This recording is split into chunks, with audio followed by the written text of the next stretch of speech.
Friends, welcome back to my YouTube channel. എല്ലാവർക്കും our family വ്ളോഗ്സിനെ പറ്റിയിട്ട് നല്ലൊരു വീഡിയോയിലേക്ക് സ്വാഗതം. ഇന്ന് ഞാനും അമ്മാമയും ഒന്ന് പുറത്തോട്ട് പോകാൻ വേണ്ടിയിരിക്കുക. ഇന്ന് അമ്മാമ്മയുടെ മോൻ്റെ അതായത് ചെറുമകൻ്റെ കുഞ്ഞിൻ്റെ സ്നാനമാണ്. അപ്പോഴും നമ്മൾ ഫംഗ്ഷന് പോകാൻ വേണ്ടി അമ്മാമ്മ റെഡിയായിട്ട് ഞാൻ ഇരുത്തിയിട്ടുണ്ട്. ഞാനും റെഡിയായിട്ട് ഇരിപ്പുണ്ട്. ഇനി ചേട്ടൻ വരണം. ഈ ചുമയ്ക്കുന്നത് അമ്മാമ്മയ്ക്ക് ചെറിയ ജലദോഷം. ഇപ്പോഴത്തെ കാലാവസ്ഥയുടെ പ്രശ്നമാണ്. രാത്രി ആകുമ്പോഴത്തേക്ക് ഭയങ്കര ചുമയാണ് അമ്മാമ്മയ്ക്ക്. ഞാൻ ഇപ്പോൾ കാപ്പിയൊക്കെ ഇട്ട് കൊടുത്ത് അമ്മമ്മോട് ഇരിക്കുക. ഞാനും റെഡിയായിട്ട് ഇരുന്നപ്പോഴത്തേക്ക് എനിക്ക് തോന്നി ഒരു കുഞ്ഞു വീഡിയോ, ചെറിയൊരു വീഡിയോ പറഞ്ഞിട്ട്, ഷോർട്സ് ആണോ എന്തോ എനിക്ക് പറഞ്ഞിട്ട് പോകാമെന്ന് വിചാരിച്ചു. വേറെ ഒന്നുമല്ല, സന്തോഷം എവിടെയാണ് കിട്ടുന്നത്? എവിടെ നിന്ന് മേടിക്കാൻ കിട്ടും സന്തോഷം?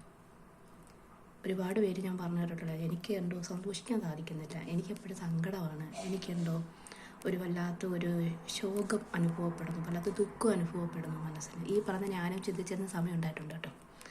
പക്ഷേ ഒന്ന് ഞാൻ പറയാം, നമ്മുടെ സന്തോഷം നമ്മൾ ഉണ്ടാക്കിയെടുക്കുന്നതാണ്, അല്ലാതെ നമുക്ക് ആരും കൊണ്ട് തരത്തില്ല. കുറച്ച് സന്തോഷം പിടിച്ചോ എന്ന് പറഞ്ഞാൽ ആരും കൊണ്ട് തരത്തില്ല. നമ്മുടെ പ്രശ്നങ്ങളിലും സങ്കടങ്ങളിലും സന്തോഷങ്ങളിലും ഒക്കെ നമ്മൾ സന്തോഷം കണ്ടെത്താനായിട്ട് ശ്രമിക്കുക.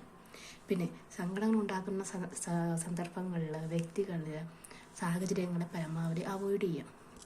എന്നിട്ട് മാക്സിമം നമ്മൾ ഹാപ്പി ആയിട്ടിരിക്കുക. കാരണം എന്താണെന്നറിയാം, നമ്മൾ എത്ര നാൾ ഈ ലോകത്തുണ്ടാകുമെന്ന് നമുക്ക് ഒരു ഗ്യാരണ്ടിയും പറയാനായിട്ട് പറ്റത്തില്ല. നമ്മളൊരു ഫ്രിഡ്ജ് മേടിച്ചാലും വാഷിംഗ് മെഷീൻ മേടിച്ചാലും ഈവൻ എന്തൊരു സാധനം മേടിച്ചാലും നമുക്കതിന് വാറണ്ടി പറയാനായിട്ട് പറ്റും. കമ്പനിക്കാർ വാറണ്ടി തരും, ഗ്യാരണ്ടി തരും, ഒക്കെ തരും. പക്ഷേ ഏറ്റവും വിലപിടിപ്പുള്ള നമുക്ക് ഈ ലോകത്ത് ഒരു വാറണ്ടിയും ഇല്ല, ഗ്യാരണ്ടിയും ഇല്ല.